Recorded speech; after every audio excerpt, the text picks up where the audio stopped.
Vision Care.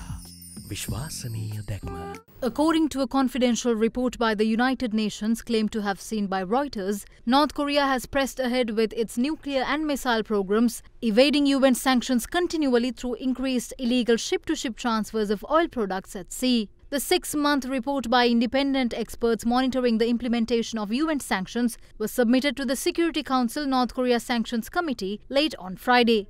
In the report, it is allegedly claimed that the North Korea has also violated a textile ban by exporting more than $100 million in goods between October of last year and March this year to China, Ghana, India, Mexico, Sri Lanka, Thailand, Turkey and Uruguay.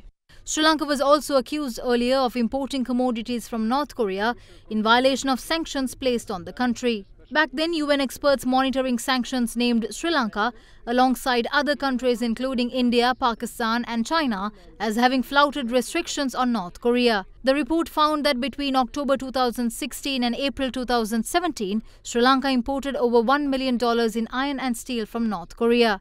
The Sri Lankan Ministry of Foreign Affairs, however, moved to respond on the matter, saying that the information contained in the news reports in relation to Sri Lanka are erroneous. The statement went on to say that in keeping with Sri Lanka's international obligations as a member of the United Nations, the government of Sri Lanka abides by the provisions of the UN Security Council resolutions in relation to the Democratic People's Republic of Korea. The statement also highlights that there have been several instances where at point of data entry into the customs automated data processing system, the country of export had been selected inadvertently as the Democratic People's Republic of Korea instead of Republic of Korea. The ministry added that having clarified this inadvertent error to the panel of experts, the Sri Lanka Customs has now initiated a mechanism to prevent repetition of such errors in the future.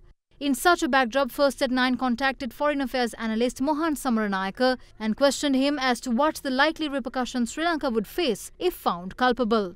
If any country, whether it's a member of the United Nations or not, violate UN-imposed sanctions, these countries are culpable and they can be punished. But the harsh reality is that countries are punished, especially if they are weak, poor and small. So this is not the first time countries have violated UN-imposed sanctions. In the past, there were many instances. Powerful countries, beginning from the United States, Russia, and so on, they have violated UN-imposed sanctions many a times, but they were not punished. If the powerful countries are determined to punish Sri Lanka or take action against Sri Lanka, it will happen. If they are not so determined, then it will not happen.